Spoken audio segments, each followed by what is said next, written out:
Réveille-toi, bonhomme. Pour arriver à notre monde moderne, il nous a fallu perdre les notions de bien et de mal.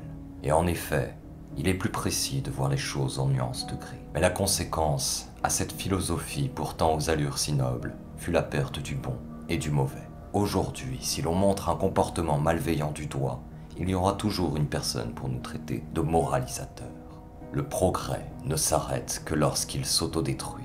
Et rassure-toi, il le fait avec brio en cette époque moderne. La chute sera terrible, et la création du prochain monde reposera sur les épaules de ceux encore debout.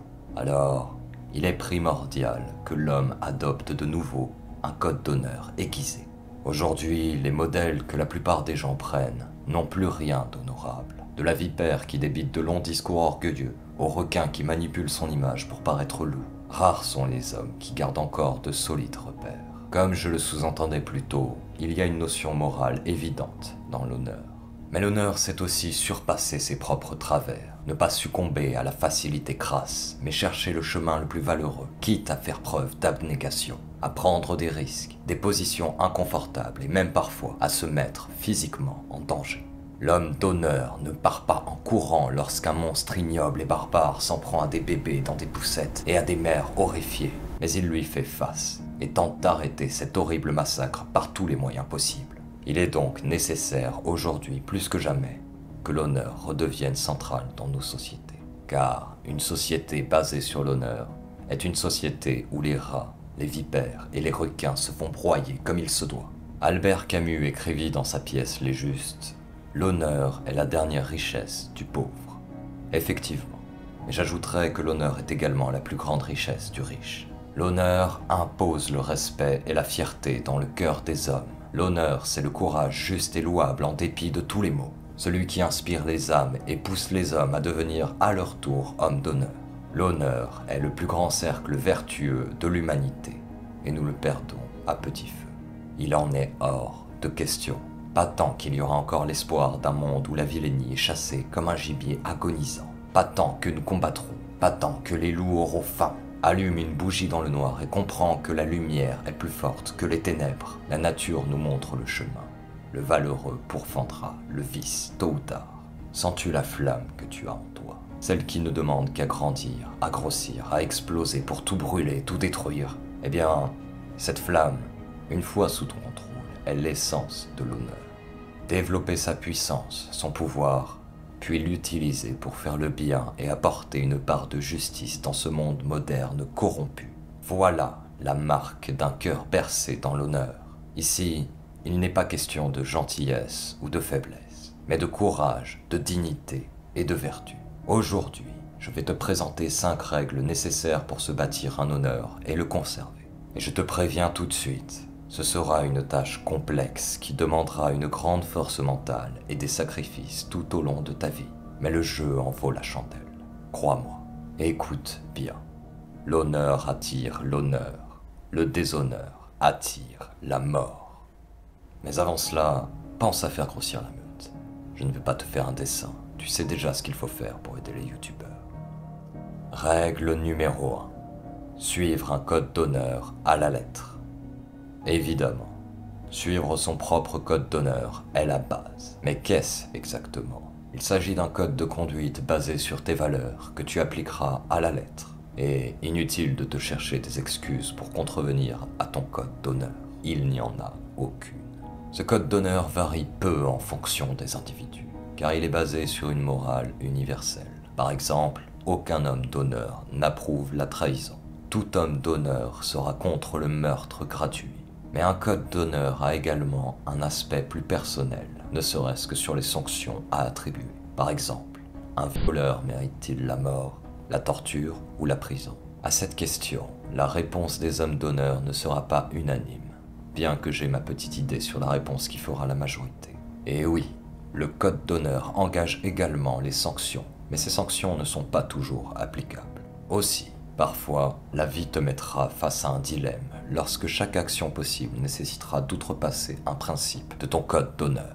À ce moment-là, il te faudra faire un choix qui n'a aucune bonne solution. Alors, sois fort lorsque cela arrivera. Il te faudra du courage. Et d'ailleurs, règle numéro 2, faire preuve de courage. Le courage est père de toute vertu. Sans lui, l'homme resterait aussi incapable que lorsqu'il était bébé. Il serait tout juste bon à consommer ce que lui proposent les publicités, terré dans sa tanière presque assez sécurisée pour ne pas avoir l'envie de fuir. Écoute, l'homme d'honneur se doit de faire preuve de courage. Comment veux-tu défendre ton honneur et celui des autres si tu n'es pas capable de sortir de ta zone de confort? Internet pullule de vidéos montrant des agressions dans le métro sans que personne ne s'y oppose. La peur les tétanise. La peur de s'opposer seul face aux agresseurs. La peur que l'un d'entre eux sorte une lame. La peur de perdre la vie pour avoir demandé justice. Pourtant, je suis prêt à parier que dans la plupart des cas, si un homme se lève pour défier les agresseurs, 3 autres suivront. L'honneur appelle l'honneur. Mais il y a également une chose à prendre en compte. La peur de perdre la vie est tout à fait normale. Mais ne perdons-nous pas un peu la vie lorsqu'on laisse ce genre d'acte se produire sous nos yeux? Mieux vaut mourir debout que vivre à genoux. Pour une personne qui tient à garder son honneur sauf, il est primordial de construire son courage et de le prendre à 2 mains lorsqu'il le faut. On ne te demande pas de sacrifier ta vie bêtement, mais d'agir. Il n'y a aucune excuse, car la lâcheté est une faiblesse annihilable. Si tu es lâche, travaille dessus. Tu vivras une vie bien meilleure, crois-moi. Commence par sortir de ta zone de confort en entreprenant des actions qui t'effraient habituellement, sans qu'il y ait réel danger. Par exemple, prendre une position contraire à l'avis général d'un groupe, aller parler à des inconnus ou des femmes si tu es timide, sauter du grand plongeoir à la piscine si tu as le vertige ou que sais-je. Mais plus important encore, si tu es lâche, inscris-toi à une salle de sport de combat.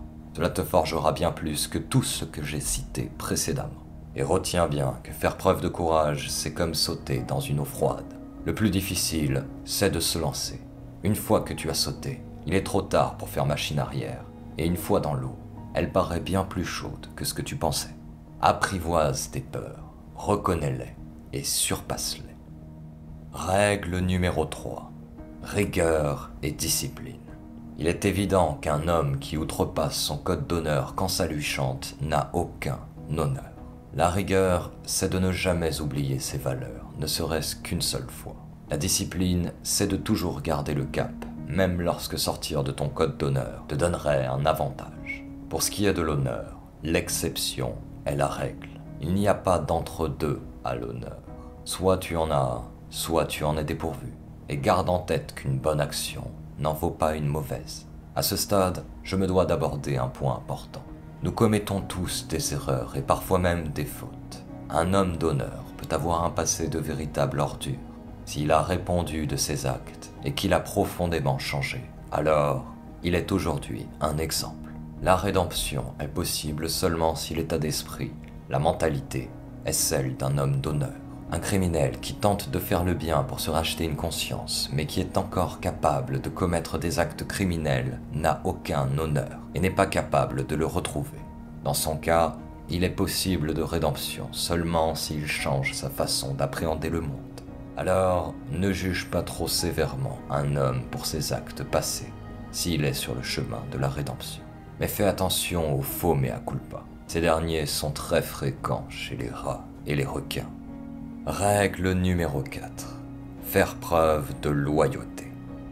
Dans notre monde moderne, il est devenu tellement banal de défier l'autorité qu'il est impensable pour certains d'avoir quelqu'un au-dessus de soi. C'est le siècle de l'enfant roi. Ils oublient que l'enfant du roi ne naît pas roi. Il le devient, mais naît prince. Le prince suivra une éducation auprès d'hommes bien plus qualifiés que lui pour le préparer à la couronne. Et tout comme ces hommes lui vouent une loyauté absolue, le prince leur sera loyal également. Il ne s'agit pas là seulement de reconnaissance, mais d'un rapport sain entre humains. S'il y a une chose que l'homme d'honneur exècre, c'est bien la trahison. La loyauté est la base de la construction de tout ce qui est grand en ce monde.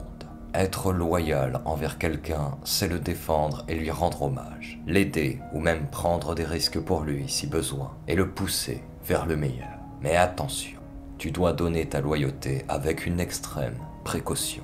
La loyauté s'obtient, et elle n'est pas à donner à quelqu'un qui n'est pas loyal envers toi. Comme dans l'exemple du prince, la loyauté peut être donnée à un supérieur, mais évidemment également à un ami, à sa femme, à ses enfants, etc.